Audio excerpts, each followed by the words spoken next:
Welcome to ఆస్పెన్స్ academy. ఈరోజు మన topic వచ్చేసి భారత రాష్ట్రపతి గురించి మనం చర్చించుకుందాం.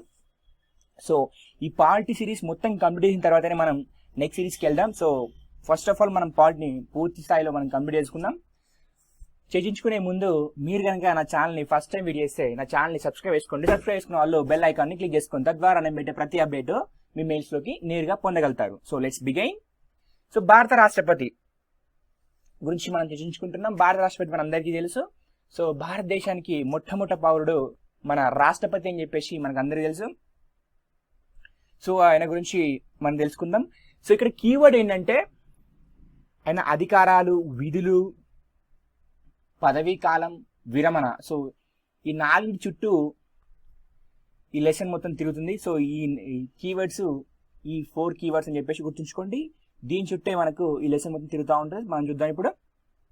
First of all article number 52 రాష్ట్రపతి గురించి తెలియజేస్తుంది. భారతదేశానికి ఒక రాష్ట్రపతి ఉంటాడని చెప్పేసి మనకు ఈ ఆర్టికల్ మనకు తెలియజేస్తుంది. నెక్స్ట్ 53.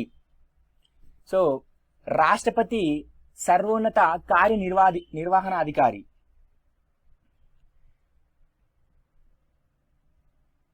53 క్లాస్ 1. సో ఆయన అధికారుల్ని ఎలా నిర్వహిస్తారంటే స్వయంగా ఆయన్నే కానీ లేకపోతే తన క్రింది స్థాయి అధికారాల ద్వారా కానీ ఆయన అధికారాన్ని నిర్వహిస్తారు.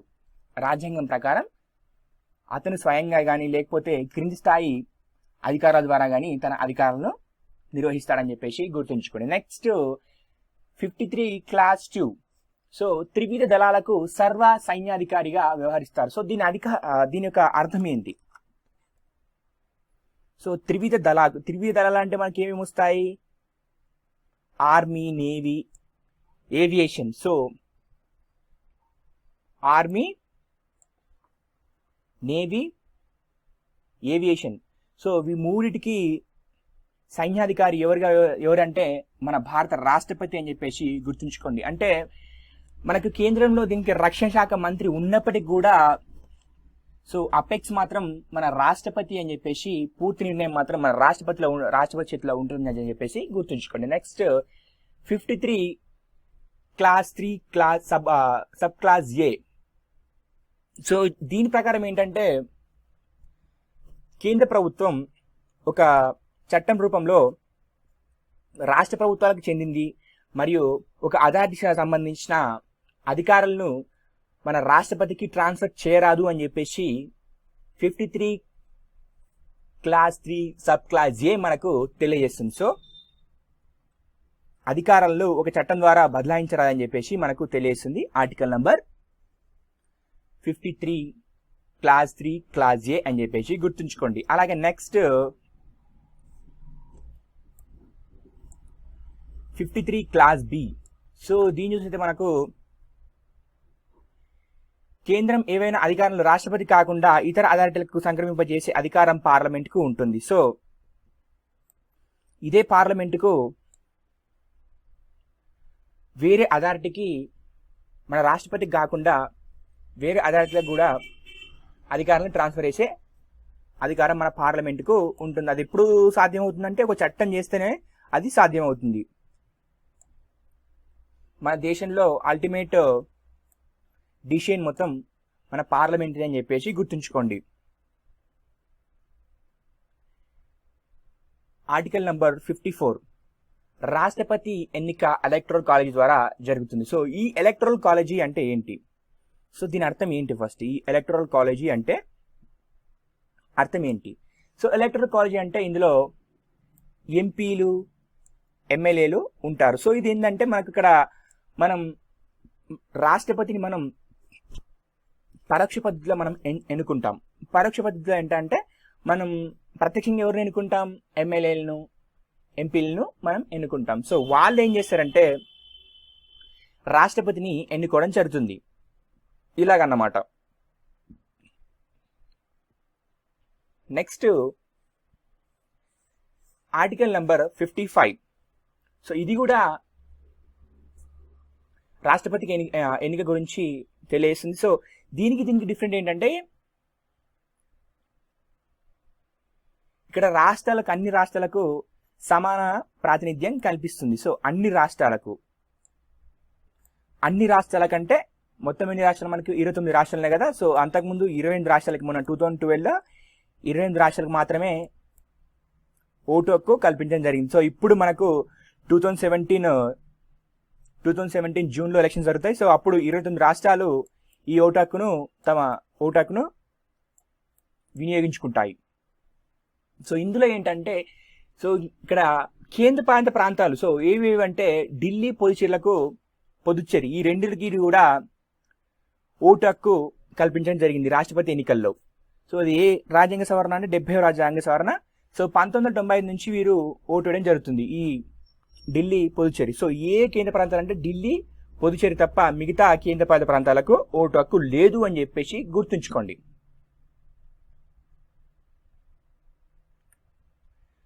ఓటు హక్కు లేదు అంటే జస్ట్ అక్కడ ఎమ్మెల్యేలు ఉండరు కాబట్టి వాళ్ళకి లేదు. సో ఎంపీస్ ఉంటారు కాబట్టి వాళ్ళకు ఉంటాయి. So next article 55 class 2. So దీన్ని క్లాస్ 2 అని చదవచ్చు, లేకపోతే సబ్ ఆర్టికల్ 2 అని కూడా మనం చదవచ్చు.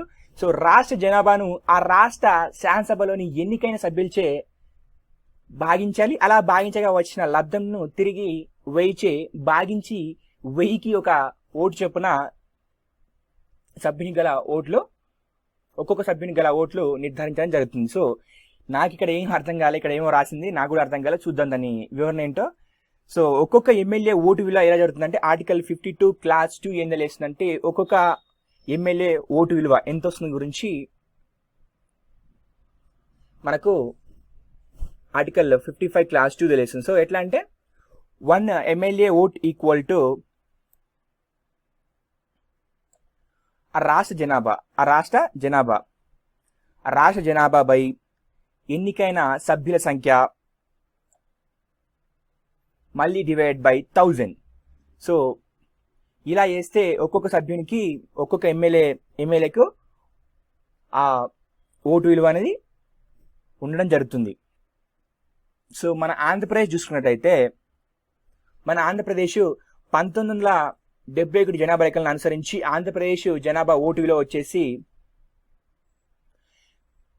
43,62,4000 అని చెప్పేసి గుర్తుంచుకోండి. 43,62,4000 అని చెప్పేసి గుర్తుంచుకోండి మన ఓటు విలువ 1971 జనాభా లెక్కల ప్రకారం. సో ఇక్కడ మనం ఓటు విలువ తీసుకున్నాం. సో ఓటు వాల్యూ తీసుకున్నాం. మన శాసనసభ సభ్యుల ఎంత 294 తీసుకున్నాం. సో చేస్తే ఒక్కొక్క ఎమ్మెల్యే ఓటు వాల్యూ వచ్చేసి 148 అని చెప్పేసి గుర్తుంచుకోండి. సో 148 ఒక్కొక్క ఎమ్మెల్యే ఓటు విలువ వచ్చేసి 148 అని చెప్పేసి గుర్తుంచుకోండి. సో ఇక్కడ ఎంపీ అని రాదు, ఇక్కడ ఎమ్మెల్యే అని రాయాలి. సారీ, ఇది ఎమ్మెల్యేల ఓటు విలువ. సో అలాగే ఒక్కొక్కటికి 148 ఓటు వాల్యూ అనేది. సో అలాగా 148 ఇంటూ 294 ఈక్వల్ టు 512 మొత్తం ఓట్లు అని చెప్పేసి గుర్తుంచుకోండి. మొత్తం ఉమ్మడి ఏపీ ఓటు విలువ అని చెప్పేసి గుర్తుంచుకోండి. సో ఇది మనకు ఆర్టికల్ 55 క్లాస్ 2 మనకు ఇది అని చెప్పేసి గుర్తుంచుకోండి. Next 55 class 2 class B. So ఒకవేళ అలా లెక్కించినాం కదా, ఇట్లా మనం చేసినాం కదా. సో దీని విలువ అట్లా బై చేస్తే మనకు సో రిమైండర్ అనేది 500 కన్నా తక్కువ వస్తే పరిగణలోకి తీసుకోబడదు. సో ఇలా చేసినాం కదా, ఇలా చేస్తే ఈ రిమైండర్ అనేది 500 కన్నా తక్కువ వస్తే లెక్కలోకి తీసుకోబడదు. 500 కన్నా ఎక్కువ వస్తేనే పరిగణలోకి తీసుకుంటారని చెప్పేసి 55 క్లాస్ 2 సబ్ క్లాస్ బి మనకు తెలియస్తుంది. అలాగే 55 క్లాస్ 2 క్లాస్ సి మనకి ఏం తెలియస్తుందంటే వివిధ రాష్ట్ర శాసనసభల ఓట్ల విలువలను మొత్తం కూడి ఆ మొత్తాన్ని పార్లమెంట్ ఉభయ సభల్లో ఎన్నికైన సభ్యులచే భాగించగా వచ్చిన బాహార లబ్ధమే పార్లమెంట్ సభ్యుల ఓటు విలువ అని చెప్పేసి మనకు తెలియజేస్తుంది. సో ఈ ఒకవేళ ఆ శేషం 0 వస్తే అది పరిగణలోకి తీసుకోబడదు అని చెప్పేసి గుర్తుంచుకోండి. శేషం సగం కన్నా ఎక్కువ వస్తే అది పరిగణలోకి తీసుకుంటారని చెప్పేసి గుర్తుంచుకోండి. సో మనకు 55 క్లాస్ 2 క్లాస్ సి ఏం తెలుస్తుందంటే మనకు ఎంపీ ఓటు వాల్యూ తెలుస్తుంది. అది ఎలా చూద్దాం. ఎంపీ ఓటు వాల్యూ తెలుసుకోవాలంటే సో వివిధ రాష్ట్రాల శాసనసభ్యుల ఓటు విలువను మొత్తం కూడి ఆ మొత్తాన్ని పార్లమెంట్ ఉభయ సభ్యుల్లో ఎన్నికైన సభ్యులచే భాగించి ఆ భాగాల లబ్ధమే పార్లమెంట్ సభ్యుల ఓటు విలువ. సో ఎమ్మెల్యేల మొత్తం విలువ డివైడ్ బై మొత్తం పార్లమెంట్ ఉభయ సభ్యులు, అంటే అటు రాజ్యసభ కావచ్చు ఇటు లోక్సభ కావచ్చు, ఈ రెండింటిని డివైడ్ చేసి వచ్చిందే మనకు ఎంపీ ఓటు విలువ అని చెప్పేసి గుర్తుంచుకోండి. సో అలా చేస్తే సగం శేషం 0 వచ్చినా కానీ సగం కన్నా తక్కువ వచ్చినా కానీ అది పరిగణలోకి తీసుకోబడదు అని చెప్పేసి గుర్తుంచుకోండి. Next 55 class 3. సో ఇదేంటంటే మనకు రాష్ట్రపతి ఎన్నిక దమాషా పద్ధతిలో జరుగుతుందని చెప్పేసి మనకు తెలియజేస్తుంది. సో ఏంటంటే దమాషా పద్ధతి ఏంటంటే సో ప్రింటింగ్ మిషన్లో మనకు ఆల్ఫాబెటికల్ ఆర్డర్ వైజ్గా మనకు వాళ్ళ నేమ్స్ ఇవ్వడం జరుగుతుంది. సో ఇంకొక విషయం ఏంటంటే వీరు నామినేషన్ వేసేప్పుడు ఒక 50 మంది సభ్యులు బలపరచాలి, ఇంకో 50 మంది సభ్యులు సంతకం చేయాలి. సో వీరు ఎలక్షన్ కమిషన్కి 15,000 రూపాయలు డిపాజిట్ చేయాలని చెప్పేసి గుర్తుంచుకోండి. సో ఈ విషయాన్ని గుర్తుంచుకోండి. నెక్స్ట్ ఈ రాష్ట్రపతి ఓట్లలో అత్యధిక ఓట్లు కలిగిన రాష్ట్రాలు ఒకసారి పరిశీలించినట్లయితే యూపీ 208, తమిళనాడు 176, జార్ఖండ్ 176, మహారాష్ట్ర 175 ఓట్లు కలిగి ఉన్నాయి. సో ఓట్లు ఏంటంటే ఇవి ఒక్కొక్క సభ్యుని ఓటు వాల్యూ ఇది. సో ఒక్కొక్క సభ్యుని ఓటు వాల్యూ ఇది 208 ఉందంటే సో ఇది ఒక్కొక్క సభ్యుని ఓటు వాల్యూ. సో మన ఓటు వాల్యూ మనకి ఏమొచ్చింది, ఏపీకి 148 అని వచ్చింది కదా మనం డివైడ్ చేస్తే. సో అలాగన్నమాట. సో అలా చేసిన వాల్యూదే ఈ వాల్యూస్ అనమాట. సో అధికంగా ఓటు విలువ కలిగిన రాష్ట్రం ఏదంటే యూపీ అని చెప్పేసి గుర్తుంచుకోండి. సెకండ్లో మనకు తమిళనాడు వస్తుంది, థర్డ్లో మనకు జార్ఖండ్ వస్తుంది, ఫోర్త్లో మనకు మహారాష్ట్ర వస్తుంది. సో మనకి ఇది ఇంపార్టెంట్, ఎగ్జామ్ పాయింట్ ఆఫ్ వ్యూలో అడిగే అవకాశం ఉంటుంది. సో అతి తక్కువ ఓటు విలువ కలిగి ఉన్న రాష్ట్రాలు వచ్చేసి సిక్కిం 7, మిజోరం 8, అరుణాచల్ ప్రదేశ్ 8, నాగాలాండ్ 9. సో ఫైనల్లీ ఇంకా చెప్పాలంటే ఈ ఓటు విలువ చెప్పాలంటే ఎలాగ వచ్చిందంటే సో ఆ రాష్ట్ర జనాభా డివైడ్ బై ఆ రాష్ట్రంలో ఉన్న అసెంబ్లీ సీట్లు అండ్ అగైన్ డివైడ్ బై 1000 చేస్తే మనకు ఈ వాల్యూస్ అనేది రావడం జరుగుతుంది. అది 1971 జనాభా లెక్కల ప్రకారం, ఇప్పుడున్న జనాభా లెక్కల ప్రకారం కాదు, 1970 జనాభా లెక్కల ప్రకారం అని చెప్పేసి గుర్తుంచుకోండి. సో ఇది మనకు మెయిన్. ఓకే, నెక్స్ట్ దేశంలోని మొత్తం ఎమ్మెల్యేల సంఖ్య 4120. అండ్ నెక్స్ట్ దేశంలోని ఎమ్మెల్యేల ఓటు విలువ. సో ఈ మొత్తం 4120 ఎమ్మెల్యేల ఓటు విలువ వచ్చేసి 5,49,474 అని చెప్పేసి గుర్తుంచుకోండి. మొత్తం ఈ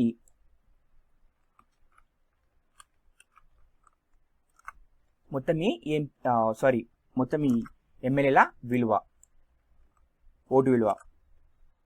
అలాగే దేశంలోని మొత్తం ఎంపీల సంఖ్య 776. 776 ఎట్లా అంటే 545 ఎంపీలు, ఇంకా రిమైనింగ్ రాజ్యసభ సీట్లు అనమాట. సో ఈ రెండు కలిపితే 776. సో ఈ ఓటు విలువ వచ్చేసి వీళ్ళందరి ఓటు విలువ వచ్చేసి 5,49,408. సో ఈ దాదాపు అన్ని సమానం ఉంది అనమాట. దాదాపు almost MP vote value, MLA vote value both are equal, almost not equal, almost equal అని చెప్పేసి చెప్పుకోవచ్చు. సో మనకి ఎంపీ ఓటు వాల్యూ రావనంటే సో మనకి ఈ వాల్యూ ఉంది కదా, సో ఈ value MLA vote value divide by and number of MPs, so equal to MP vote value అని చెప్పేసి గుర్తుంచుకోండి. ఓకే, ఇంతకుముందు చెప్పుకున్నాం మనం. నెక్స్ట్ 56 రాష్ట్రపతి యొక్క పదవీ కాలం గురించి మనం తెలుసుకోవచ్చు. సో ఆర్టికల్ నెంబర్ 56 మనకు రాష్ట్రపతి యొక్క పదవీ కాలం గురించి మనకు తెలియజేస్తుంది. సో ఈ పదవీ కాలం ఎలా ఉంటుందో ఒకసారి చూద్దాం. ఒకసారి ఈ పదవీ కాలం సంబంధించి కొన్ని వాటి యొక్క రూల్స్ ఏంటో సో చూద్దాం. 56 క్లాస్ 1 సబ్ క్లాస్ ఏ, సో రాష్ట్రపతి పదవీ కాలం. 56 క్లాస్ బి, రాష్ట్రపతి రాజ్యాంగం ఉల్లంఘనకు పాల్పడితే ఆర్టికల్ 61 ప్రకారం పార్లమెంట్లో మహాభియోగ తీర్మానం ద్వారా ఇతన్ని పదవి నుంచి తీసేయవచ్చు. సో ఏంటంటే రాష్ట్రపతి గారు అతను రాజ్యాంగానికి వ్యతిరేకంగా ఆయన పనులు చేస్తే అతన్ని మహాభియోగ తీర్మానం, సో ఇంగ్లీష్లో దీన్ని ఇంపీచ్మెంట్ అని చెప్పేసి అంటారు. మహాభియోగ తీర్మానం, దీన్ని ఇంపీచ్మెంట్ అని చెప్పేసి అంటారు. సో ఇంపీచ్మెంట్ చెప్పాలంటే కింద గురించి వాటి గురించి వస్తే వాటి గురించి డిస్కషన్ చేద్దాం.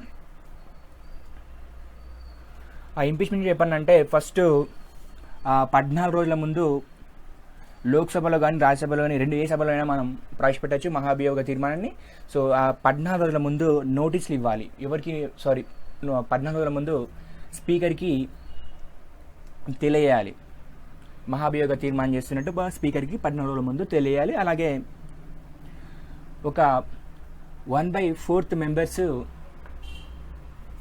దాన్ని బలంగా వాదించాలి. సో ఎట్లా అంటే ఆ మహాభియోగ తీర్మానానికి మద్దతుగా సభలో చర్చించేందుకు 1/4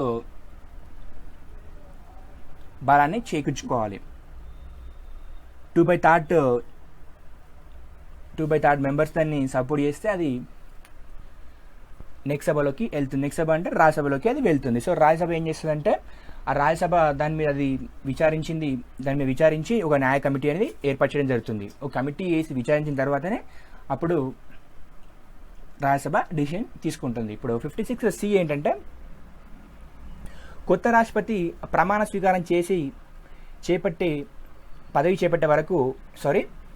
కొత్త రాష్ట్రపతి ప్రమాణ స్వీకారం చేసి పదవి చేపట్టే వరకు పాత రాష్ట్రపతి పదవి బాధ్యతలు నిర్వహిస్తారు.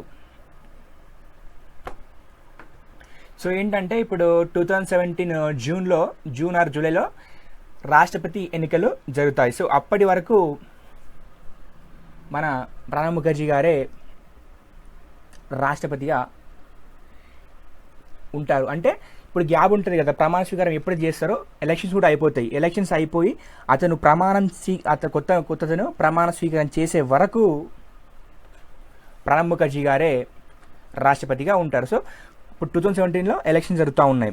ఎలక్షన్ జరిగి కొత్త రాష్ట్రపతి ప్రమాణం స్వీకారం చేసేంత వరకు మన ప్రణబ్ ముఖర్జీ గారే రాష్ట్రపతిగా ఉంటారు అని చెప్పేసి ఇక్కడ మనం అర్థం చేసుకోవచ్చు. సో ఏంటంటే రాష్ట్రపతి రాజీనామా లేఖను ఉపరాష్ట్రపతికి తెలియజేయాలి. దాంతోపాటు లోక్సభ స్పీకర్ కూడా తెలియజేయాలి. సో ఒకవేళ ఉపరాష్ట్రపతి కూడా లేకపోతే సుప్రీంకోర్టు ప్రధాన న్యాయమూర్తికి ఇవ్వచ్చు. ఆర్టికల్ 56 క్లాస్ 2 ప్రకారం. నెక్స్ట్ 57 ఆర్టికల్ 57 ప్రకారం ఏంటంటే రాష్ట్రపతి పదవిని నిర్వర్తించిన లేదా నిర్వహిస్తున్న వ్యక్తి తిరిగి రాష్ట్రపతిగా పోటీ చేయవచ్చు. సో దీని అర్థం ఏంటంటే ఒక వ్యక్తి ఇప్పుడు ప్రణబ్ ముఖర్జీ గారు 2012 నుంచి 17 జూన్ వరకు రాష్ట్రపతిగా చేస్తారు. సో ఇతను ఏంటంటే మళ్ళీ 2017 ఎలక్షన్స్లో మళ్ళీ పోటీ చేయొచ్చు. సో ఏంటంటే మనకు ఇక్కడ 1969 పార్లమెంట్లో సభ జరిగేటప్పుడు భూపతి గుప్తా అని చెప్పేసి ఒక పార్లమెంట్ మెంబరు ఏం చెప్పిండంటే ఒక వ్యక్తి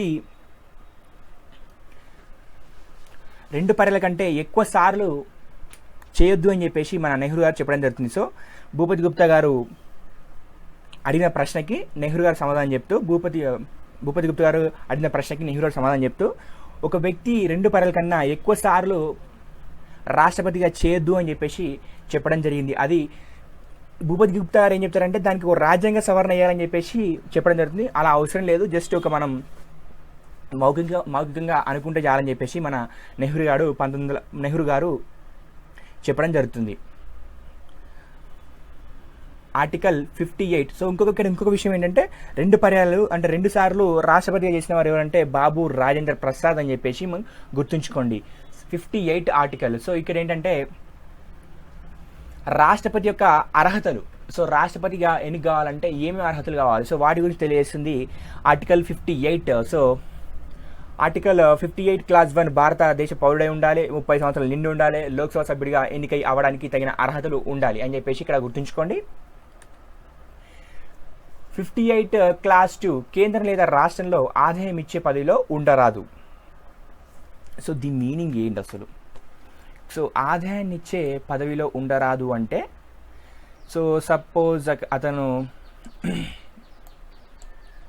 అటు కేంద్రంలో కానీ ఇటు రాష్ట్రంలో కానీ ఎంప్లాయీ ఉంటే ఎంప్లాయీగా ఉండరాదు అని చెప్పేసి 58 క్లాస్ 2 మనకు తెలియజేస్తుంది. అలాగే 59 మనకేం తెలియజేస్తుందంటే రాష్ట్రపతి మరొక పదవిలో కొనసాగరాదు. సో ఇక్కడ ఏంటంటే 58 క్లాస్ 2 మనకేం తెలుస్తుందంటే అతని ఉద్యోగం గురించి మాట్లాడుతుంది, అతని ఉద్యోగం అంటే ఆదాయం గురించి మాట్లాడుతుంది. సో ఇంకేంటంటే 59 ఏం మాట్లాడుతుందంటే పదవి గురించి మనకు మాట్లాడడం జరుగుతుంది. పదవి గురించి మనకు మాట్లాడడం జరుగుతుంది. పదవి అంటే ఇప్పుడు రాష్ట్రపతిగా ఇప్పుడు ఒక వ్యక్తి ఉన్నారు, ఒక వ్యక్తి ఇప్పుడు 2017 ఎలక్షన్, ఇప్పుడు జూన్లో ఎలక్షన్ జరగబోతున్నాయి. అతను ఎంపీగా ఉన్నారు, ఎంపీగా లేకపోతే ఎమ్మెల్యేగా ఉన్నారు. ఒక రాష్ట్రం నుంచి లేకపోతే ఒక నియోజకవర్గం నుంచి ఎమ్మెల్యేగా ఉన్నారు. వారు ఈ రాష్ట్రపతిగా ఎన్నికైన తర్వాత, ప్రమాణ స్వీకారం చేసిన తర్వాత ఆటోమేటిక్గా ఆ పదవి అనేది రద్దయిపోతుంది అని చెప్పేసి గుర్తుంచుకోండి. ఆర్టికల్ 59 ప్రకారం అది రద్దయిపోతుంది అని చెప్పేసి గుర్తుంచుకోండి. నెక్స్ట్ 59 క్లాస్ 2 ప్రకారం ఏంటంటే మరే ఇతర లాభార్జన పదవిలో ఉండరాదు. 59(3) ఏంటంటే 59 క్లాస్ 3 ఏంటంటే అధికార నివాసం. సో అధికార నివాసం అనేది భారత ప్రభుత్వం రాష్ట్రపతికి కల్పించడం జరుగుతుంది. సో రాష్ట్రపతి జీతం వచ్చేసి 1,50,000. సో అన్ని అలవెన్స్తో కలిపి ఒక సంవత్సరానికి ఇతనికి అలవెన్స్ మొత్తం కలిపి 22.5 కోట్లు అని చెప్పేసి గుర్తుంచుకోండి. అది ఫర్ ఇయర్కి. 59 క్లాస్ 4 ఏంటంటే రాష్ట్ర జీతభత్యాలను అతను పదవిలో రాష్ట్రపతి యొక్క జీతభత్యాలను అతను పదవిలో ఉన్నంత వరకు తగ్గించరాదు. సో ఏంటంటే ఒకవేళ భారతదేశంలో ఎవరి జీతాలు తగ్గించినా రాష్ట్రపతి జీతం మాత్రం తగ్గించరాదు. అతని పదవిలో ఉన్నంత వరకు అతని జీతం మాత్రం తగ్గించరాదు అని చెప్పేసి 59 క్లాస్ 4 మనకు తెలియజేస్తుంది. నెక్స్ట్ 60 మనకి ఏం చెప్తుందంటే రాష్ట్రపతి ప్రమాణ స్వీకారం గురించి తెలియజేస్తుంది. 61 రాష్ట్రపతిని అభిశంసే విధానాన్ని తెలియజేస్తుంది. సో ఇంతకుముందు మనం ఆడుకున్నాం కదా 61 అని చెప్పేసి. సో అది ఇదే. సో 2/3 1/4 బిల్లు వేయడానికి మద్దతు తెలిపి 2/3 ఆ సభ మొత్తం ఆమోదం తెలిపితే సో అతను ఆ పదవి నుంచి కోల్పోవడం జరుగుతుంది. సో 2/3 సపోర్ట్ ఇచ్చిన తర్వాత అది రాజ్యసభకి వెళ్తుంది. ఆ రాజ్యసభ ఏం చేస్తుందంటే ఒక కమిటీని నియమించడం జరుగుతుంది. సో ఈ రాష్ట్రపతి అభియోగాలు ఎదుర్కొంటుంది కదా, అది ఎంతవరకు వాస్తవం అని చెప్పేసి ఒక కమిటీని నియమించడం జరుగుతుంది. ఆ కమిటీలో నిజమని తేలితే అతను పదవి కోల్పోవడం జరుగుతుంది. నెక్స్ట్ 61 క్లాస్ 1 రాజ్యాంగాన్ని ఉల్లంఘించినందుకు గాను రాష్ట్రపతి అభిశంసించవచ్చు. అది అంటే రాష్ట్రపతి పదవి కోల్పోతారని చెప్పేసి అర్థం ఇక్కడ. అంటే రాజ్యాంగ ఉల్లంఘనకు పాల్పడితే. నెక్స్ట్ 61 క్లాస్ 2 మహాభియోగ తీర్మానం క్రింది విధంగా ఉండాలి. సో ఎట్లా అంటే ఇంతకుముందు ఎప్పుడు వచ్చింది అది 61 క్లాస్ 2 సబ్ క్లాస్ ఏ 1/4 మద్దతు ఇవ్వాలి, 14 రోజుల ముందు సభాధ్యక్షుని తెలియాలి. 61 క్లాస్ 2 సబ్ క్లాస్ బి ప్రకారం ఏంటంటే 2/3 సభ్యులు మద్దతు ఆమోదం తెలపాలి.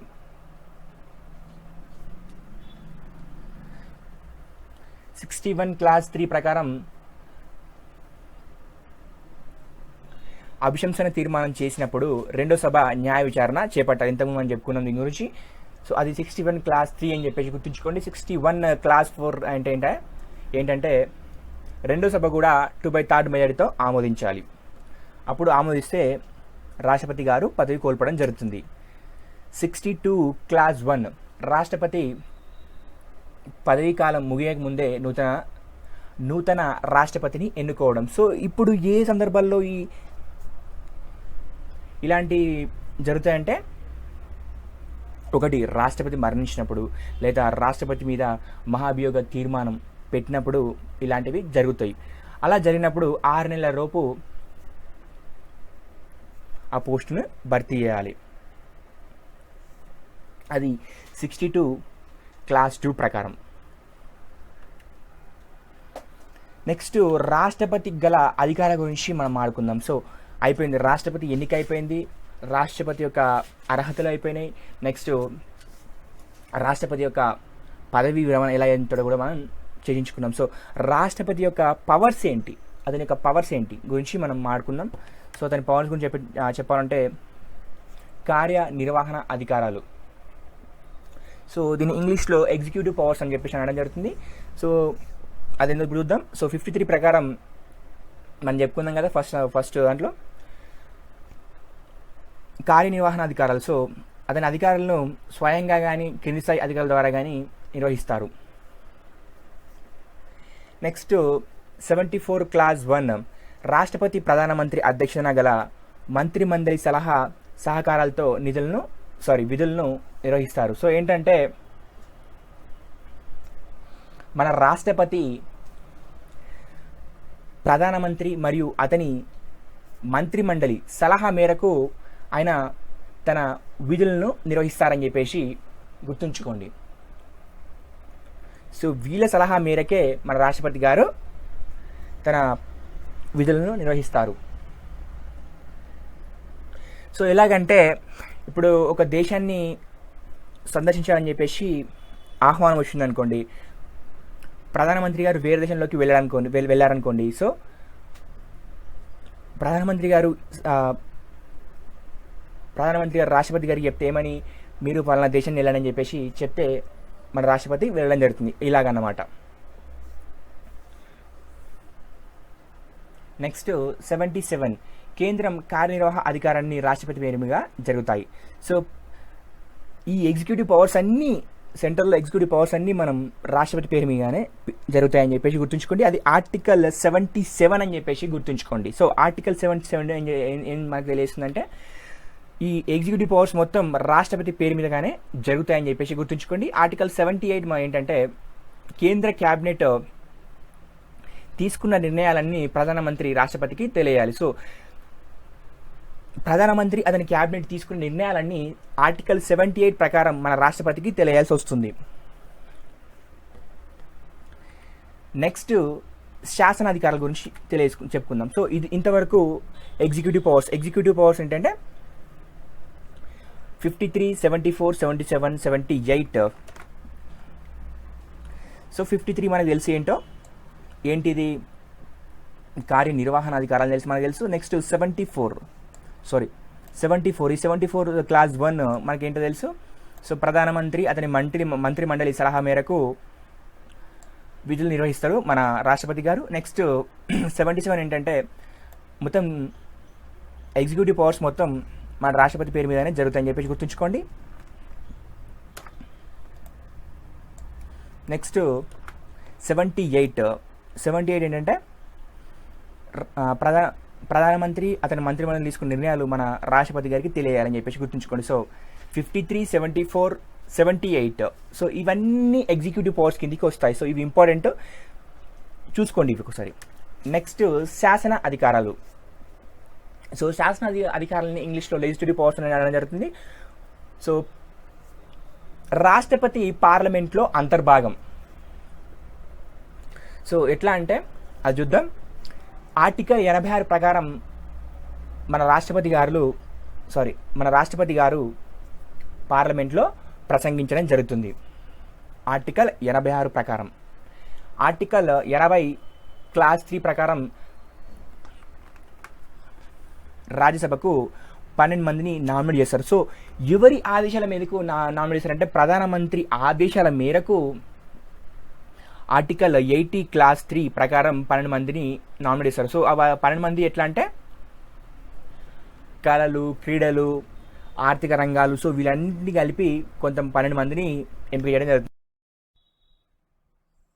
నెక్స్ట్ ఈ లెజిస్లేటివ్ పవర్స్లో ఇంక చూసినట్టయితే 85 క్లాస్ 1. సో ఏంటంటే ఉభయ సభలను సమావేశపరచడం. సో ఏంటంటే ఉభయ సభలను సమావేశపరుస్తారు. సో అది వేరువేరు కావచ్చు, కలిపి కావచ్చు. ఉభయ సభలను 85 క్లాస్ 1 ప్రకారం సమావేశపరచడం జరుగుతుంది. నెక్స్ట్ 85 క్లాస్ 2 క్లాస్ ఏ ప్రకారం ప్రొరోగ్ చేయడం. ప్రొరోగ్ అంటే ఏంటంటే, సో పార్లమెంట్లు సమావేశాలను రాష్ట్రపతి ప్రసంగం చేత ముగించడం జరుగుతుంది. దాన్నే ప్రొరోగ్ అని చెప్పడం జరుగుతుంది. సో ప్రొరోగ్ అంటే ముగించడం అని చెప్పేసి అర్థం వస్తుంది. నెక్స్ట్ 91 క్లాస్ 1 రాజ్యసభలో తాత్కాలిక అధ్యక్షుడిని నియమించడం. సో ఎప్పుడు నియమిస్తాడని చెప్పేసి మనం అనుకుంటే, రాజ్యసభలో స్పీకర్ అవైలబుల్లో లేనప్పుడు తాత్కాలికంగా ఆ సమావేశాన్ని జరపడానికి 91 క్లాస్ 1 ప్రకారం నియమించడం జరుగుతుంది మన రాష్ట్రపతి గారు. అలాగే లోక్సభకి అయితే 95 క్లాస్ 1 ప్రకారం తాత్కాలిక అధ్యక్షుడిని నియమించడం జరుగుతుంది. నెక్స్ట్ 108 మనకు చాలా ఇంపార్టెంట్. 108. సో ఈ 108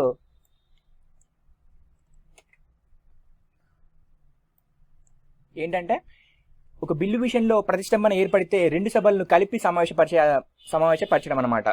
సో ఇలా ఎప్పుడు జరిగిందంటే, మొదటిసారిగా వరకట్న నిషేధ బిల్లు గురించి మొదటిసారిగా 2 సభలను కలిపి సమావేశం చేయడం జరిగింది. అది డోరీ బిల్లు అని చెప్పేసి గుర్తుంచుకోండి. నెక్స్ట్ 201 ఏంటంటే, రాష్ట్ర గవర్నర్ పంపిన బిల్లు ఆమోదం లేదా తిరస్కరించే అధికారం మన రాష్ట్రపతికి ఉంది. సో రాష్ట్రాల యొక్క గవర్నర్లు ఉంటారు కదా, సో వారు పంపిన బిల్లులు దాన్ని ఆమోదించడం లేదా తిరస్కరించడం లేదా దాన్ని మార్పులు చేయమని చెప్పేసి కోరడం ఆర్టికల్ 201 ప్రకారం మన రాష్ట్రపతి గారికి ఉంది అని చెప్పేసి గుర్తుంచుకోండి. నెక్స్ట్ అతి ముఖ్యమైన ఆర్టికల్ వచ్చేసి ఆర్టికల్ 123. సో ఏంటంటే, రాష్ట్రపతి గారు ఆర్డినెన్స్లు జారీ చేసే అధికారం అన్నమాట. సో ఆర్డినెన్స్లు ఏంటంటే, పార్లమెంటు సమావేశంలో లేనప్పుడు ఒక బిల్లు కావాలని చెప్పేసి కేంద్రం అనుకుంటే అది రాష్ట్రపతి ఆర్డినెన్స్ రూపంలో తేవడం జరుగుతుంది. దాన్ని మళ్ళీ పార్లమెంట్ సమావేశం అయినప్పుడు దానిపై చర్చించి బిల్లు చేయడం చేయకపోవడం అది పార్లమెంటు సభ్యుల విషయం. సో అప్పటి వరకు ఆ సమావేశం అయ్యేంత వరకు మాత్రం ఆర్డినెన్స్లు జారీ చేయడం జరుగుతుందని చెప్పేసి గుర్తుంచుకోండి. సో ఇది ఆర్టికల్ 123. Next article 331. సో పార్లమెంట్కి 2 ఆంగ్లో ఇండియన్ని నామినేట్ చేయడం. నెక్స్ట్ 311 ఆర్టికల్ ఏంటంటే, పార్లమెంట్ ఆమోదించిన బిల్లులను చట్టం కావడానికి ఆమోదం తెలపడం. సో ఇది చాలా ఇంపార్టెంట్ ఆర్టికల్. సో ఇక్కడ మనం లెజిస్లేటివ్ పవర్స్ గురించి మనం ఆడుకుంటున్నాం కదా. లెజిస్లేటివ్ పవర్స్ కిందకి ఏమేమి వస్తాయంటే, మరొకసారి బ్రీఫ్గా 86 ఏంటంటే పార్లమెంట్ సభలో ప్రసంగించడం. 80 క్లాస్ 3 సో ఏంటంటే రాజ్యసభకు 12 మందిని నామినేట్ చేయడం. 85 క్లాస్ 1 ఉభయ సభలను సమావేశపరచడం. 85 క్లాస్ 2 క్లాస్ ఏ ప్రొరోగ్ చేయడం. 91 క్లాస్ 1 తాత్కాలిక అధ్యక్షుని నియమించడం, అది రాజ్యసభకు. 95 క్లాస్ 1 లోక్సభకు తాత్కాలిక అధ్యక్షుని నియమించడం. నెక్స్ట్ 108 బిల్లుల్లో ఏదైనా పరిశ్రమ ఏర్పడితే 2 సభలను కలిపి సమావేశపరచడం. 201 రాష్ట్ర గవర్నర్ పంపిన బిల్లును ఆమోదం లేదా తిరస్కరించే అధికారం మన రాష్ట్రపతికి ఉంది. 123 ఆర్డినెన్స్. 331 Anglo Indians. 311 పార్లమెంట్ ఆమోదించిన బిల్లును చట్టం కావడానికి ఆమోదం తెలపడం. సో ఇవి మనకు లెజిస్లేటివ్ పవర్స్ అని చెప్పేసి గుర్తుంచుకోండి. 86 80 class 3, 85 class 1, 85 class 2 sub class A, 91 class 1, 95 class 1, 108, 201, 123, 111, 331 అని చెప్పేసి గుర్తుంచుకోండి. ఇవి లెజిస్లేటివ్ పవర్స్ కిందికి వస్తాయని చెప్పేసి గుర్తుంచుకోండి. సో ఇవి మనకు ఇంపార్టెంట్ అనమాట. సో ఎగ్జామ్లో మనకి ఏమని అడగొచ్చు అంటే which is the legislative powers, which not the legislative powers అని చెప్పేసి అడగడం జరుగుతుంది అనమాట. సో రాష్ట్రపతి గారికి ఇంకో అధికారం ఏంటంటే వీటో అధికారం. సో వీటో అధికారం అంటే ఏంటంటే మనం చర్చించుకుందాం. సో ఒక బిల్లును ఆమోదించడం లేదా తిరస్కరించే అధికారాన్ని వీటో అధికారం అని చెప్పేసి అనడం జరుగుతుంది. First of all absolute veto, ఏదైనా బిల్లు రాష్ట్రపతి తిరస్కరిస్తే ఎట్టి పరిస్థితుల్లోనూ చట్టంగా మారదు, ఆ బిల్లు శాశ్వతంగా రద్దవుతుంది. రాష్ట్రపతి ఈ క్రింది సందర్భాల్లో అబ్సల్యూట్ వీటోను వినియోగిస్తారు.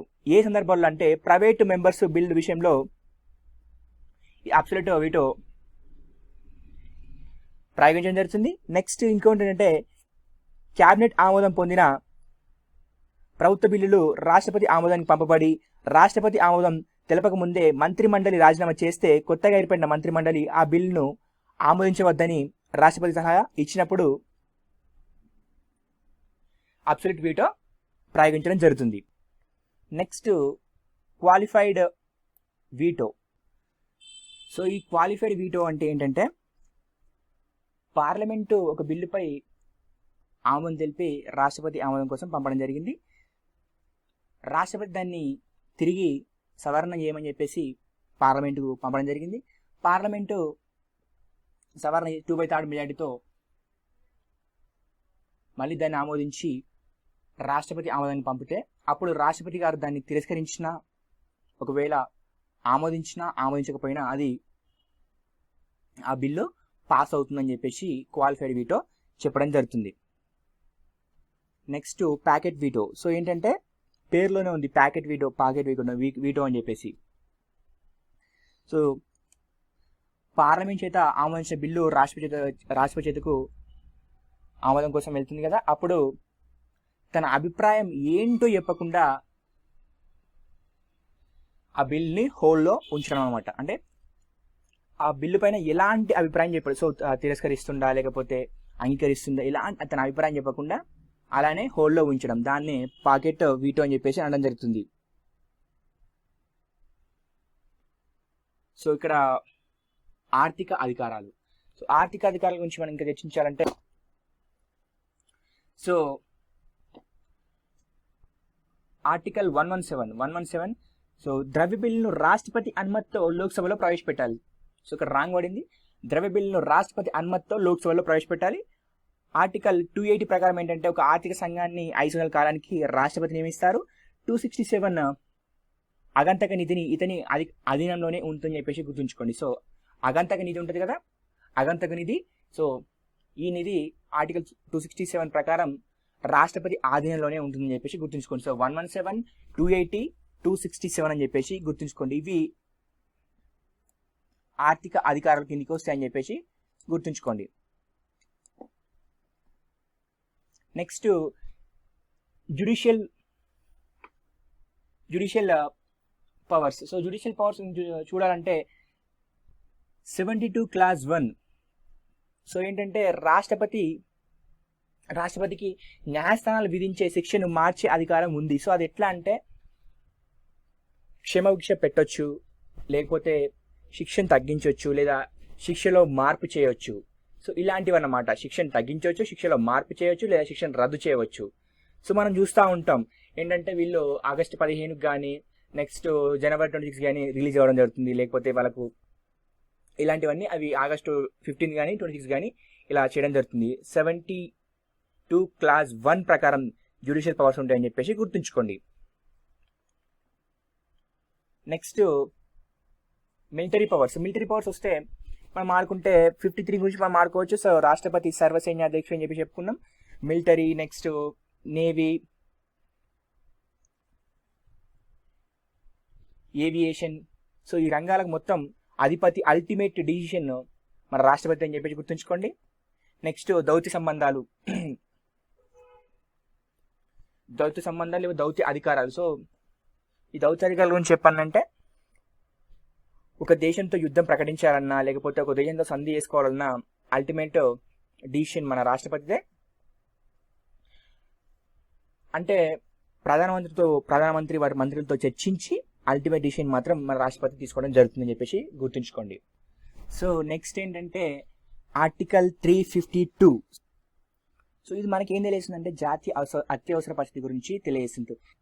సో జాతీయ అత్యవసర పరిస్థితి 2 రకాలు. ఒకటి బాహ్య అత్యవసర పరిస్థితి, 2 అంతరంగిక అత్యవసర పరిస్థితి. ఫస్ట్ మనం బాహ్య అత్యవసర పరిస్థితి గురించి చూద్దాం. సో బాహ్య అత్యవసర పరిస్థితి ఎప్పుడు విధిస్తారంటే వేరే దేశాలతో యుద్ధం అప్పుడు ప్రకటించడం జరుగుతుంది. బాహ్య అత్యవసర పరిస్థితి ఇప్పటి వరకు 3 సార్లు విధించడం జరిగింది. అది ఎప్పుడంటే 1962లో మొదటిసారిగా విధించడం జరిగింది, అది చైనాతో యుద్ధం అప్పుడు.